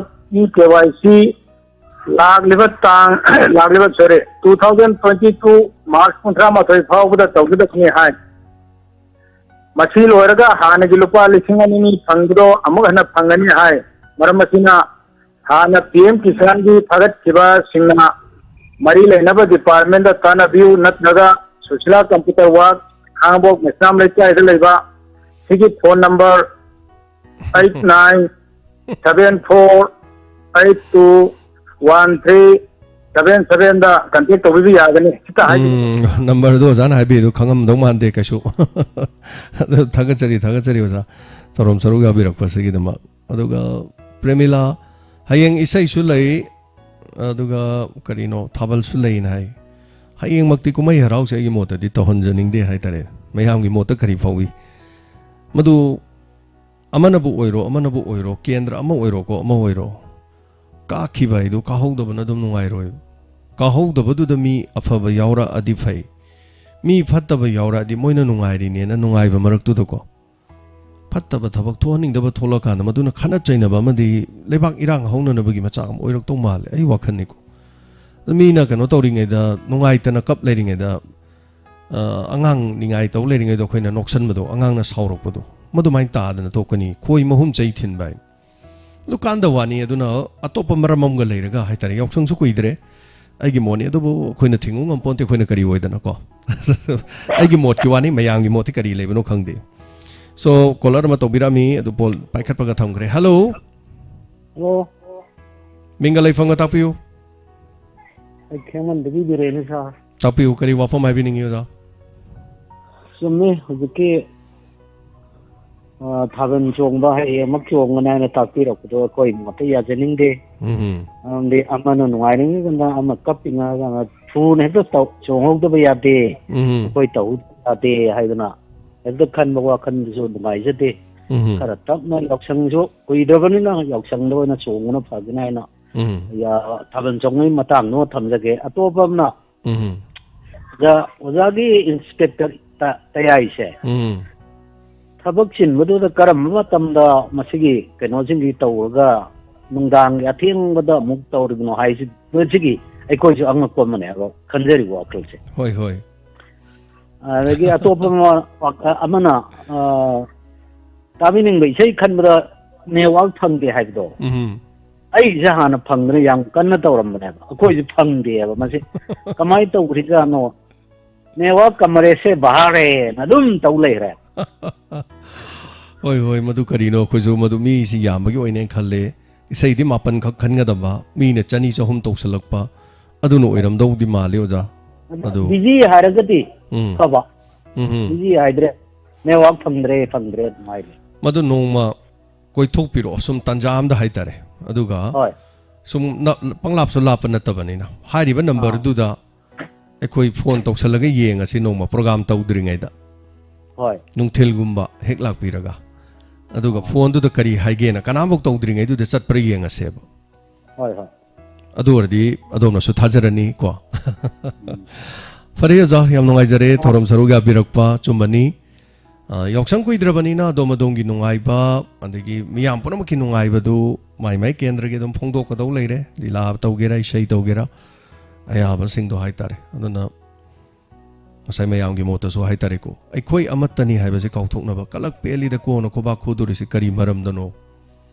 madugi da makta natte aduna ai khoi da hena nungsina daba ai khoi bu kare haitare ai gi punsi da ai gi tung da mina ai bu nungsi da na ba thawak to ba hongna dre ba hojik aduna mioi bani da na asiba machani ai na ngasi ai na ngamme haidana ai na khoba khauna khura no khiba yai ba nongmadi ai awaba numit aba lakane ba ai leiron chan ba numit haibam lakane ba ai ge leiron chan ba numit tu da muk mi du na ko manung du da yamna nungai na mo imung du da thaban chong khibsu hai kalak peli nang sire na kalak peli nga si ring ha thung cha si ga adu mai na tong no ba hung na de da masi mi hoi bagi machat na te aduna kana gum ba amata hai tare khoi gi thamoi da ta se na har ga di phau bu su leite phau su phau de phau su phau so hello oh sa pon to dere bai khabo bai la kai digi la bu ta tapi oja kari habeni sa ai tamjing mo famji asigi pungning ni waron da akoi mi oi bana sina ba loi khaba plastic oi ba polam kaya ma sina ba loi khaba matung da ukri turen labu den sing ba ta san muna akoi ba gi pion da mosan ba gi mo la pa masi plastic free oi ba lam da mama ko hen ni ma pa ma tu tham ta thank you yam fa ba famni plastic ki matang je hai tare plastic mase koine thorom kya tau jagrabani dc ki khutang da su ताइबों मियो बना season नरी plastic ने कोई among पीरी ma'am से कोई ना थोड़ा को पलूदर सुमी हम लोइन खंगाबन अदना प्लास्टिक फ्री ओइबा लमदम ओइन होनब दिसा इसा की थौदांग हाइतारे थागचरी ओजा थैंक यू सो मच अदुबो चापो चाबा मिसु गाड़ी देगे दुम टॉप टॉप टॉप तो मखा थादर दुम चली पोट अमा लेरुबा खोइसु पोतु दरकार होबदे लोथो प्लास्टिक तो मखा द हुंतोय हेलो हेलो काइन कोक्तेगी बजमोन कौई तापी ओजा करी हबी निंगी आई हागी थोरम परिनी याम पुना नुंगा कइना निति जागी ताजे आजे कौई गामना आई बोट आइगो कदु नि निपुंग बुदुं मंगलांगी जनबा आइगो को मतमना आइना कारे आइना नुंगाइरे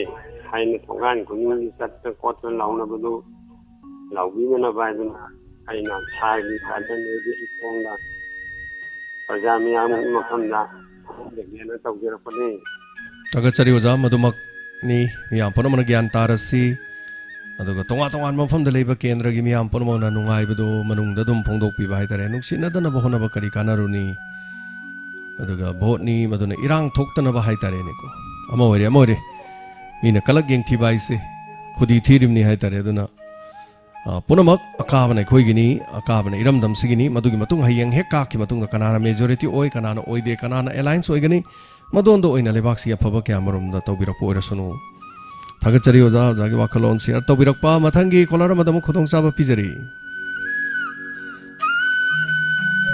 हेलो हेलो मिंगलै फोंगा तापियो कनो सुनंदा कवे करी लमदगी नो तापिसी खुंद्राकोमदगिने खुंद्राकोमदगी तराम नोकचरी हाबियो कनो ngaranggi student singi tawbasingdo ado moin tawrisungju yaningi aisu khalamini se class 12 ta nateba 10 su dum tawe smaina class e khogi online da tawre haraga su angang jingjem ta fajanam ta tamba natre haiba aduna aigi icha jungare 10 gi first semester budi thare bako ICSE ne ba ado kano tawde ba dum mark se hana dum school dadi class kano mogi school dadi 1 daina 3 bu manung je dum every dum tar ine ba year sahi kuding gi je the handakti mark ka je am solak pa dagi coaching tamba mafam laitaba dagi yum da ju online tawe hai je dum खरा जो कोम थोखरे दना को होय अदुइदुना Sartre जिंजिना तौरिबा खोंजंग जिजु जुमेना आइगी वखंदगी लैजै सी फोंदोक जगे तौजबनिदा थागचरी होय छात्र मयामना होरगले बि हौदो हुजिकसी class 10 गिसु हाइतरे जरिबांगी छात्र सिंगसु खोलावम लाखरे मदुदी पास तो हुनबिरो अदुगा मार्क अहेनबदो अदुना मखोय होना जरगा माना होनबगी मतुंग इन्ना फंगजरगे हाइबो वफम अमलाई याम चुम्बो वफम अमन अदोमना हाइबिरि वफमदा आइगी चादु हौरकपदा स्कूल दा तमक फरगा लाई दुबो लारिक तमदबगी अमदि हौजिक ओरिकप सिचुएशन सिना लारिक तगी खरा नाथैरा कांदा ट्यूशन तोभम लैतबा लारिक तमभम लैरक्तबदगी इचागी फिबम खरा असोइबा अराकप खरा उबिबगी हाइरिदो याम चुम्बो वफम ने दुना अंगांग सिंग स्कूल दा मागी स्कूल दुदा हाइतरे क्वेश्चन आंसर पिथो गसुम पारा हौर इचा फरी लाकंदा 9-10 योरकान इचाजे तो ओना तैनना चटखिबा याबगे अचौब मरमंग होक्लै दुना ममा पाना मचा सेनब मतमदा हौरकपद सेनबद खक्त नतना हाइतरे मागी कनो सेनबद याम लुबा तंजा अम ओइरी अदुगा मालेमगी ओइना होजिक लैरिबा अनाबसिना सु ओहेलकपनी अदुगा पुनमक्से दोमना मी पाइरिबदु याम चोमी हाइतरे so thank you so much तागचरी मथंगी कोलर मदम खुदोंग साबा पिजरी 27 मिनट कुंबा लेरिंग असिगी मतम से am लेरी हाइतरे सो करी फाउबी हौजे लेबा छात्र सिंगी हौ हेलो सर आई मंगलेम का वेला थेंदे तापियो करी वफम आइबिनी सर गोई हौसे अदुम आयुक तदे इंगे नखनि मतंदते इमुंग लैबा ngamdebagi mawng adum साबजे नोमो एकदम हेंगल एबको अखोगी सेकोन दा थारबे सिंगे अखोई सुमाइना खुना पाइसन दा लेबा किन हाइतारे सिगी दगे सावै चांग दगिना मी अहुम कोन द थुंगबा उरि असिबो चांग दे दुम सिंग थायबको अला सिंग थाबा कना सिंग दा कोला गा याना अमको थाबिएबा ꯑꯗꯒꯤ ꯑꯩꯈꯣꯏꯅ ꯁꯤꯡꯁꯦ ꯃꯣꯏꯅ ꯒꯥꯔꯤꯗ ꯄꯨꯔ ꯂꯥꯛꯑꯦ ꯑꯗ ꯐꯣꯔꯦꯁ ꯑꯣꯐꯤꯁ ꯃꯄꯥꯗ ꯂꯥꯟꯕ ꯀꯅꯥꯗ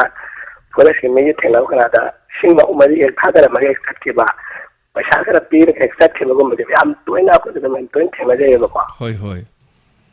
सिगुम्बदे तौबे ना आएंगे अमता यंगन बियो ना हाइजगन तौगे याम थागचरे ngarang suchine no mai birei chekon singda thari ba sing hai tare chekon khaki wana tan mayam no hojik se manipur gi mafam khara da dum chapiragadi lamnu u warakani u bada hai tare ko sing yolaga mai thana na bagi sing yolaga sing puthoi mafam da koi lambi matai matai da sing se ka aga thamme ba aduga gari la gari da lot purga chatle masi mayam se yam chingi mafam ke ada su dum ching manak nak pasing da su yam tawi hai tare aduna masi gum basing asi ching de gi yala iba udu chahi amada hobo udu oramoi masi gum basi dani aduna ni mayam pon mangna ngasi kholau kya laiba inga sagi maftam wafam ama lai se hai tare thagachari jiban waheng bam zoom meeting gi link se koina thammaga su thoidongna dum laktaba yawi adubu zoom meeting gi link pijarake kesu kaiba leite aduga hello phone tongjarbe je sa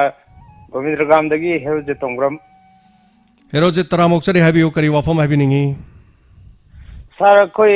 election di loi kre ko sa hoi adumaku koi gi taiba koi gi wango gi kendra sidi election je koi gi sen gi oina tawre sa steng hagadi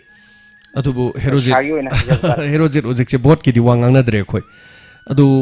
khara thupsan garsi atopa habi se hekda mauju ojek satra gi ho hajage koi hajik laiba koi gi class 10 lam de 12 ki ana wolaiba koi gi han larik tambaje khudong cha da lairamba mayam ama mayok nakre adubu sakan or school na di online class tawri haba koi gi online class tawu yaba phone je akoi gi isa da khudong cha da laiba ngamdaba mi mama mapa mayam ama lejariba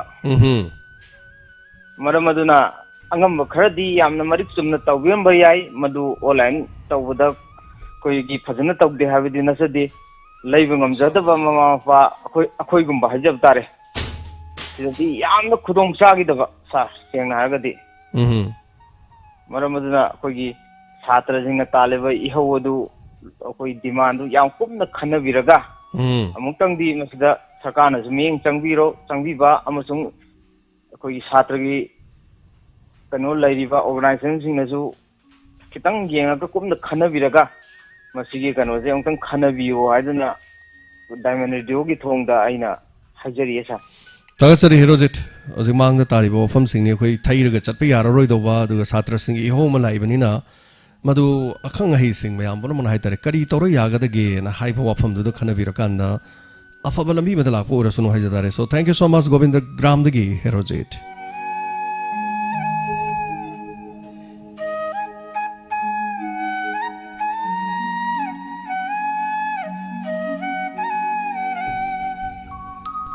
hello hello mingalai fonga haibisi uru khunau ngai ka urup khunau awang lai kai ming habisi ruksana kari wafam habiningi kaislight te da laiba bodi do sarna wa ba sum ta nungai ba atu dagi phongdok ke taw tagachari ruksana khoi miyam gi dama khona jabani khoi si yam seng na hardi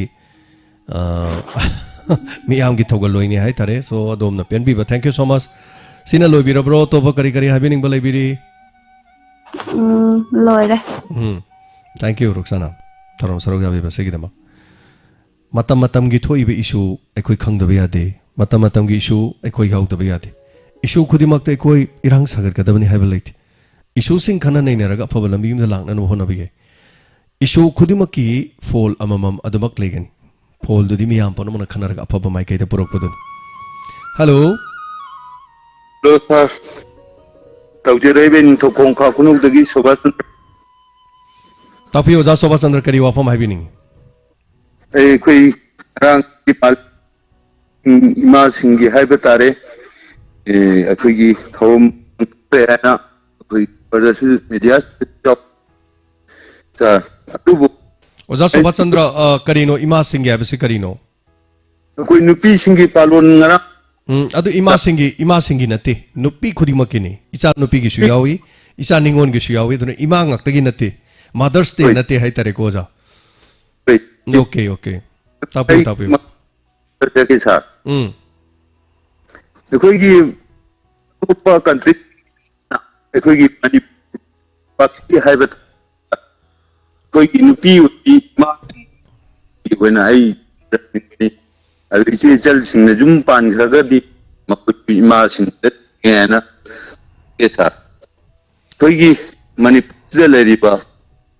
oibi sing na jumpan ke pamatunga masin Oza Sobat Chandra waro bibi adre dongi call si tapong khangdre network sin hai tare oza amohana to birak pai hai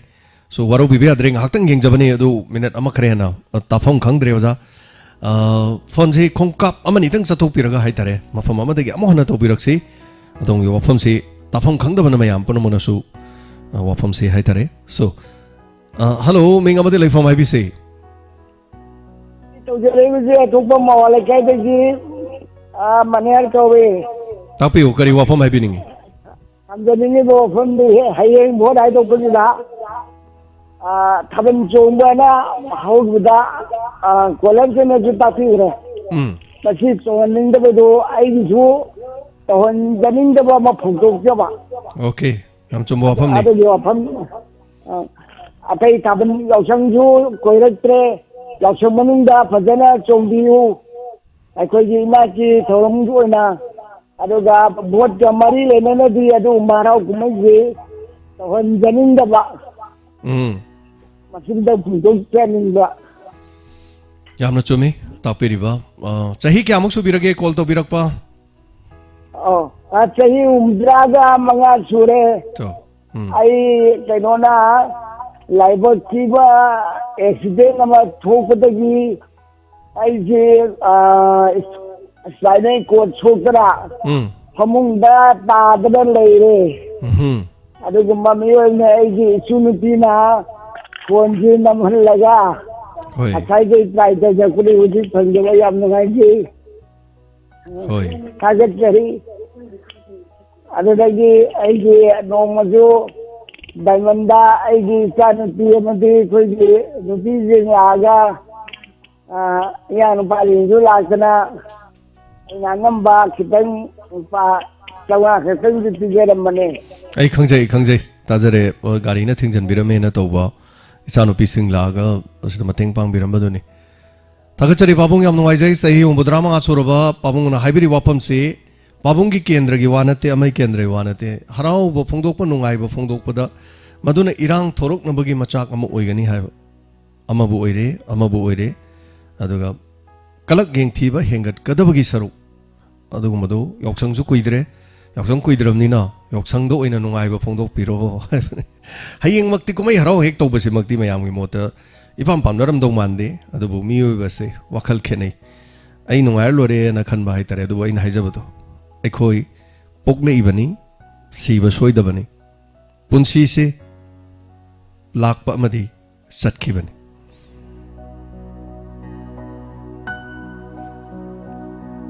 mathangi kolar amado mo khudong chaba mo pijari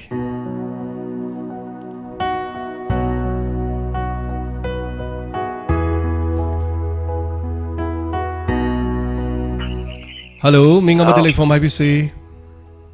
Hello. Hello. I now disabled person. Oh, kari ilam dagi to birak puno. Mangalawala kai dagi. Tapi o zakari habeningi. Tamam pembiriga sarwana hakku. Kari habiba. Tamam to biriga sarwana hakku daune. Phone to birak pasi kari habining bano. Oh, so ikam jala chuma chinta ke nongwa chukha matami. Thagachari.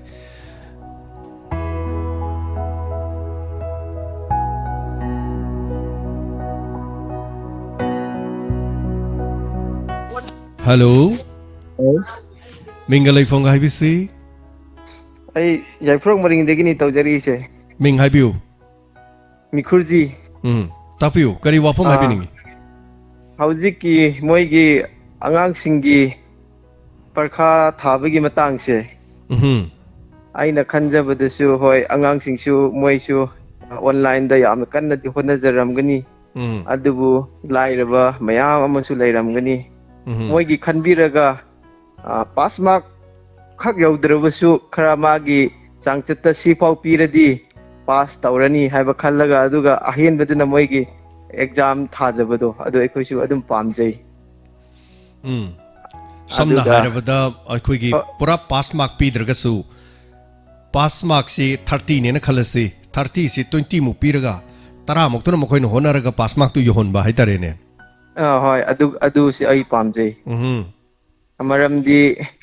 lairaba mayamna punba manipurnina asida magi net pack lauba ngam hapa ngam maudabagi class khara miss oikiba amasu lairamgani aduga haidi yumda tauba thabaknina atopa thaba ama laksindana ngaktang gekhiba amasu yawramgani adugumbagi khalluraga di angang singi moigi career su manghanning daba moigi matam su manghanning daba aduna yaraga di adugi moina hujik pass mark pura demand tawbado adudagi khara hantharaga adugumba khara khanhanjaningba aigi motta okay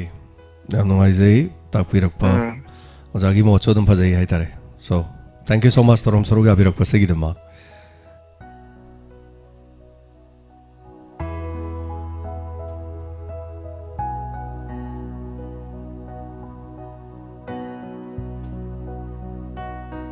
hello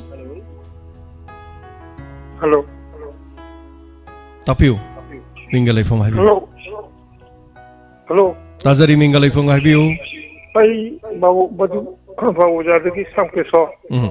tapiu kaigum da haijage hoi hoi damare tu na koji sumang lila wai lere ba mayama santuk pirak pase oja miyam kachu khangedaba haibadi universal people dadi yamna kari haitare to leigan he mayam ama kano to bi base habiu asuki matik ngajagre yamna aigi koigi lamjing ama oina damare tu na to bi base hoi masi mayam gi thamoi da yamna pen ba phongnei ana yam ta haigi to bon thagachari yam nuaijai oja sina loibire ko ja dudi loijara tai bhot mai lene de kam ta hajara ro hoi bhot ni bhot loire hai tare bhot loire landi loidri hai tare daga miyam panomak si bhot chi yekna badong no khan gre panomak si Pakistan India border de LOC de no mai kamna bagumba adagi kari hai tare khongjom land British ka maite lanmi aduga Manipur masa mayam ga lan thingna gi bedu ga chamanare yek nabagum loina khan khre hai tare so ngasi gi jo meeting da laibiri ba hello jiban wahengbam adom sem sabe yare jiban wahengbam tabibra jiban wahengbam video thopi gadro video thon jaro ge da jiban tapi kari wafam hai biningi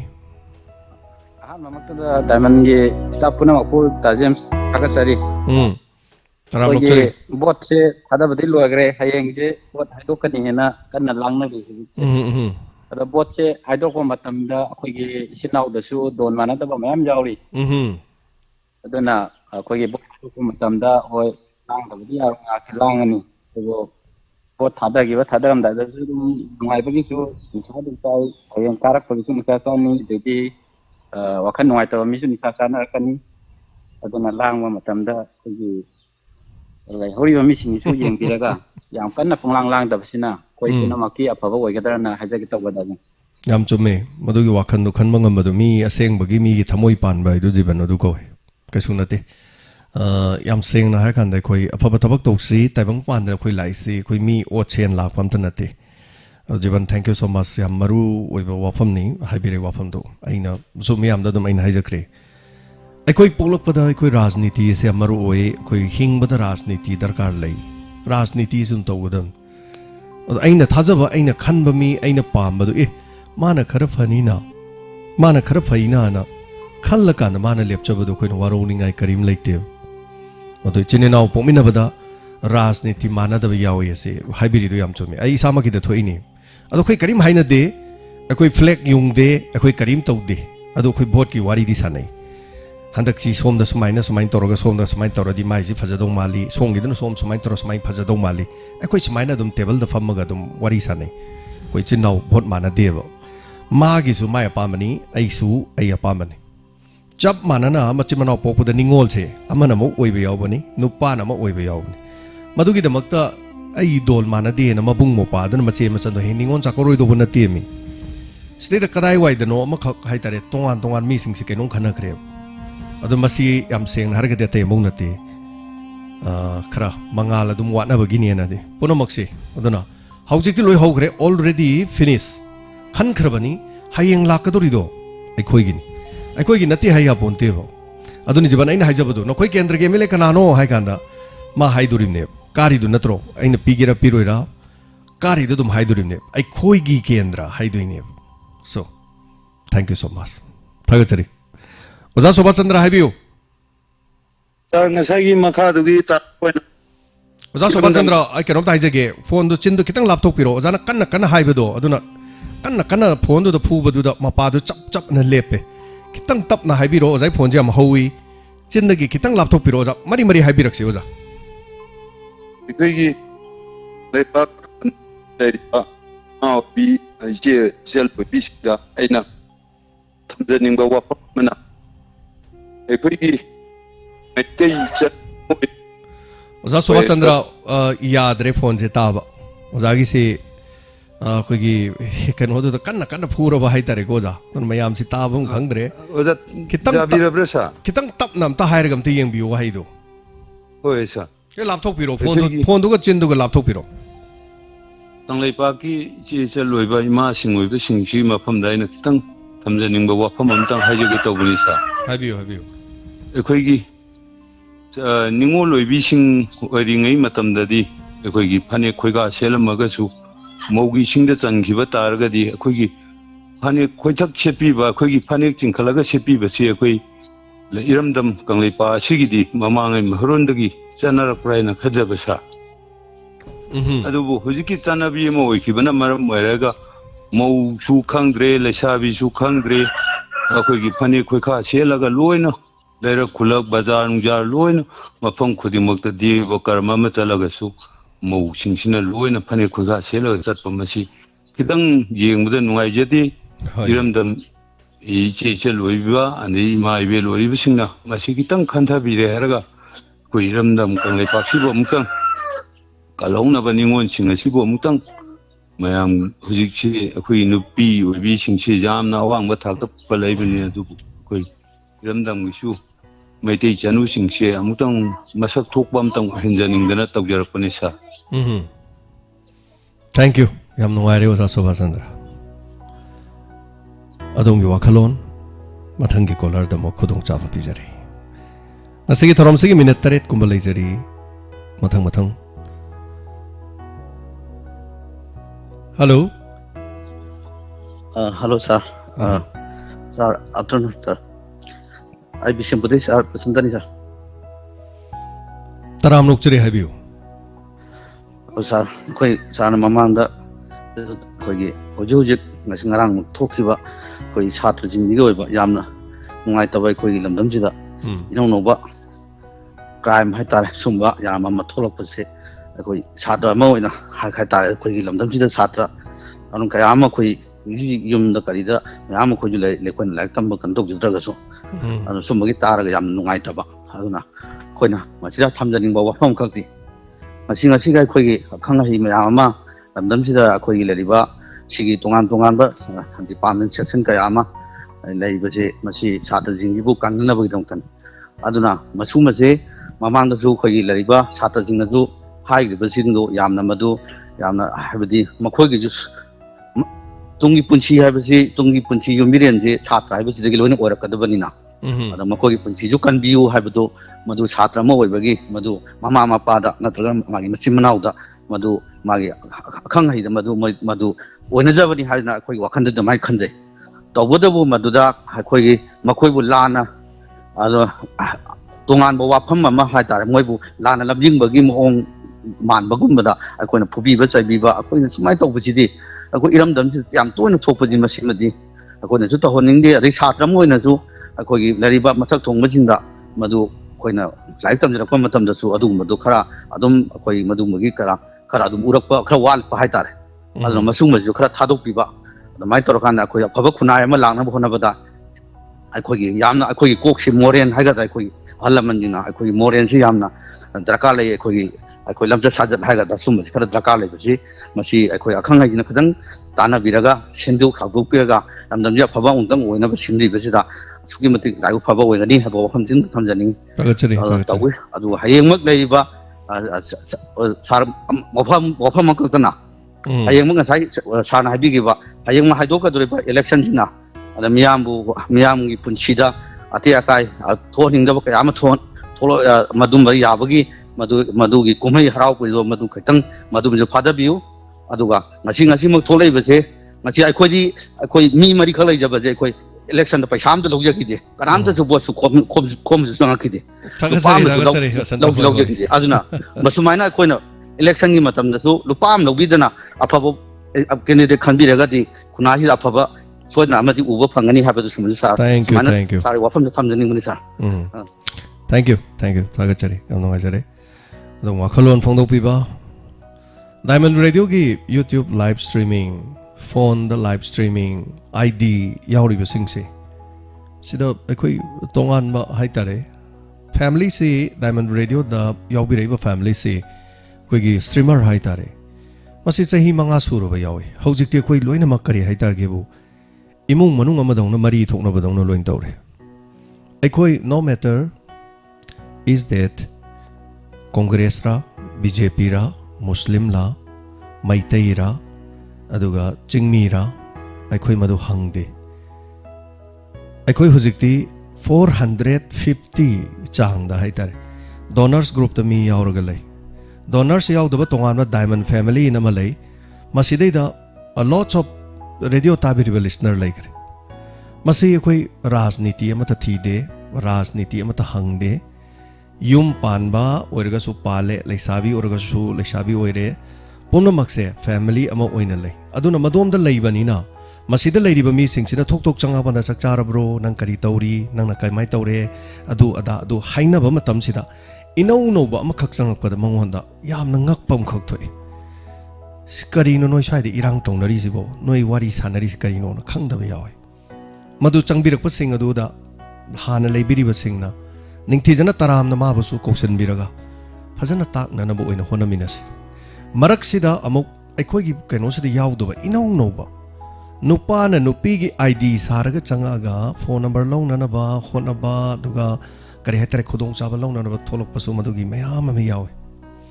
sida yauri ba singa si masa gi aning ba pamba loin leira ba sida phone da live chat leiri si nupa mu khangna driba nupi mayama nupi mo koina da ba nupa mayam na te mau su yawi leisabi yawi everything mai thabak ta leiba loina yawe so anova sangpa singna harib sing piganu family the join to bi yai achauba family ma oibe yai masi puna maksida koi dharma thide dol thide sahi thide sak phajaba paisa paiba gi mathau ta de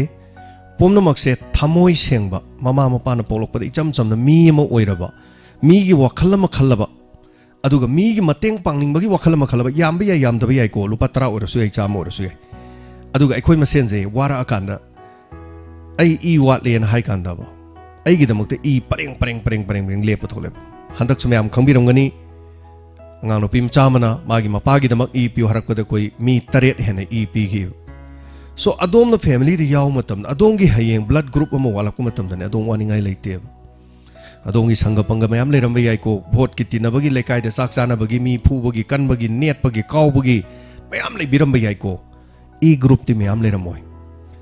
adom awaba tarak matam da adom gi birthday da mi chama som na happy birthday haningai leramoi diamond radio da adom na birthday pangthok pa yawradi mi lising amagi mathak da adom da wish pirakane karigino hakande it's a big family अदर मसी पुनमक जखोय म्याम खंग कंदा दाय मन चंगसले खोंजंग ची नॉट ओनली रेडियो ताब खंग नतना अचौब इहौम ने बखोय सागलेसे राजनीति गी नते को सिदा कांग्रेस बीजेपी की वाफम नते अवाब तारकु मतम द मीदो कांग्रेस ओबे या बीजेपी ओबे एनपीपी ओबे अखोय मदु दरकार सुंगलै लेते नाबु नारा अबा येकपु येकला अबा मतेंग पांगाबा अदुम मतेंग पांगे सिदे एमएलए की वा लेते मंत्री की वा लेते च मिनिस्टर की वा लेते अदु पुनमक्से अखोय अनौब संगबिरकपसिंग द लेबिरिबसिंग हाना खर अदुम मसी मसक ताकपियु मसी खंगबगी मथौ याम तंगाय फदबले याम सेक्शन बियु नुपाना आईडी सारगा नुपी सिंग द नंबर पिरक खोलप याम यावबनिना अदु मसिंग जु याम सेक्शन बियु मरमदी अखोय सिगुम सोल्यूशन मयाम पोरक्तन साइबर क्राइम तोर फागत मयाम यावरम टेंशन जगे वाफम से पुनमक अनौब सिंग द अदुगा हाना के लेब सिंग द खजिक तंग निंसिंग जबनी वाई डायमंड रेडियो न live थारिनो live chat करिगी तौरिनो donor करिगी सेमिनो करिगी Damak तनोन हाइबदो अदुना मियाम the खोय लोइन उचगरेदना डायमंड ताबिरम यावबिरम लेखिदबद खोय मतेंग पांगी डायमंड यावबिरम मस्त फैमिली दी याव मी सिंग नारक बियलक बद खोय मतेंग पांगी पैसा याम बया याम दबे सो पुनमक टेंशन जगे कॉलर मयाम कोइ नंगाइरे हेलो मिंग अमदे लेफॉर्म हाइबिसी James good evening sir I तेरा कुंजाव विकी वदा तो मदी आसी दी टॉपिक से आई सर खिची आते के हाइबियो ऑल ऑफ सेकेंडरी एजुकेशन सिजे हेली जाबिनो जाबिना नांगी किवा मरी ने बफम आई ने हाजी बुगा हाजी के नांगी सादे सोखिबो सादे सिंगु नुगाइते थमै सो नुगाइ जे दबा फाउगी हाबति आई हामा मक्तेदा आई फोटो सेजे हजि पास मार्क सिदी बोकी प्रसंगी मतुंगदी काम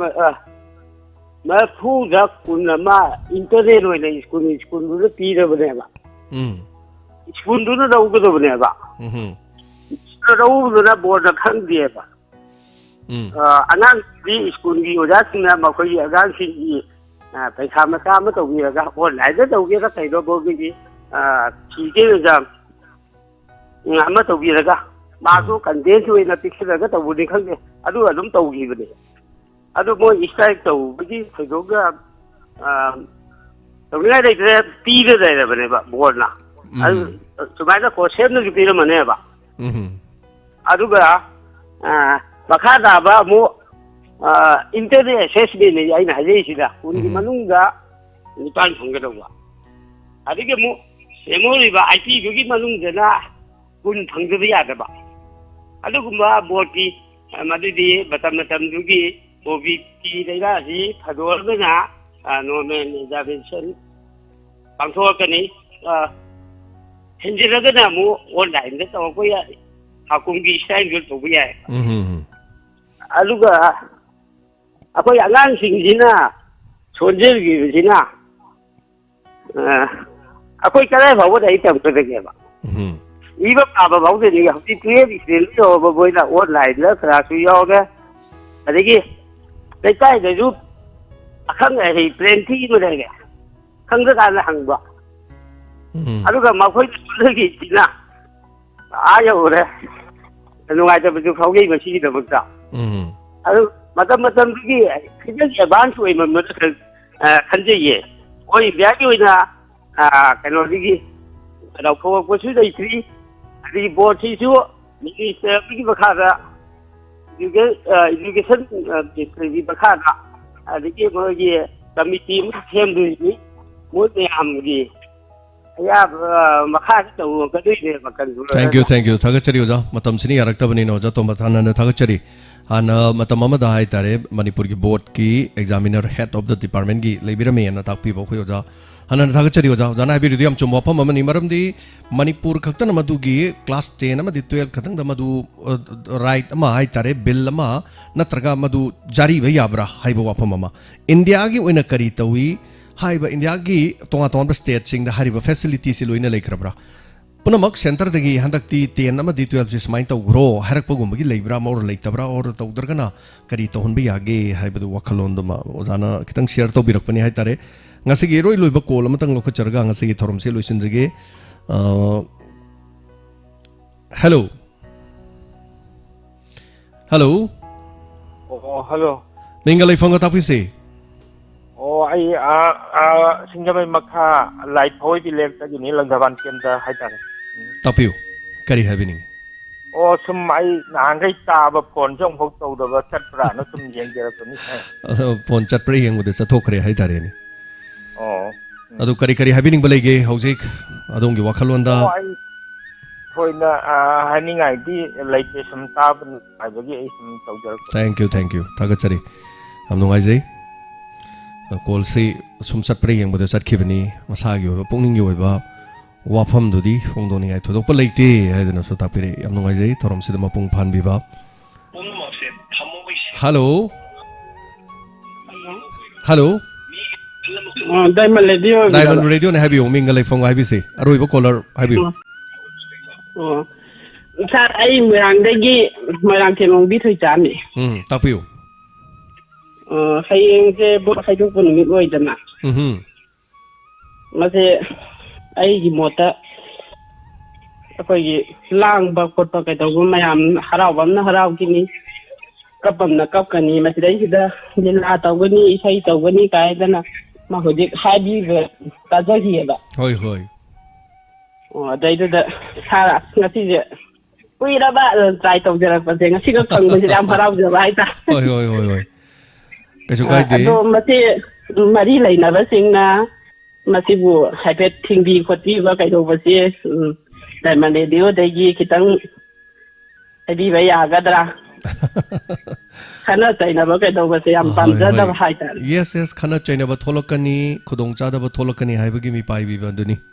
adom na haibiri bo afam do adun hayeng bol haido kani khan ba da ngasi dai gi mi pai dom ja re ba hoi achum ba di soidana lani aseng badi lani ama oire miyamna khankiba miyamgi mihut mathang lakadori se kana absolute majority oidori kana tarokadino magi lalong hougrani pomnamak asida praja miyamna karak liba singa se koina pikibani koi miyamna yabani haibadu khantok narakanda aduguma fattaba lambi amada chattana naba khana chainaba yaudana namagi dam khonamina se haiba akhoi gi achoba responsibility amani nongmadi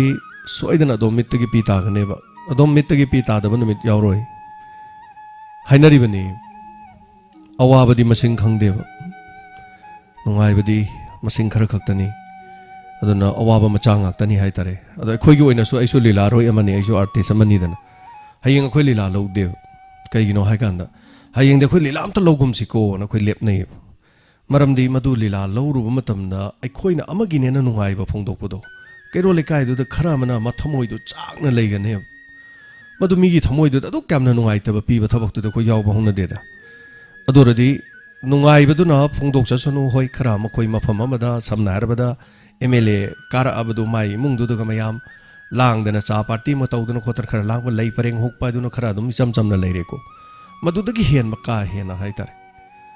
gari mayam pareng taw duna so pan yaw na kari dawruni adai di khana chane ne nung thare nongoi kap na re mi sire mi mamal du yamna wang na lok si haibi wapam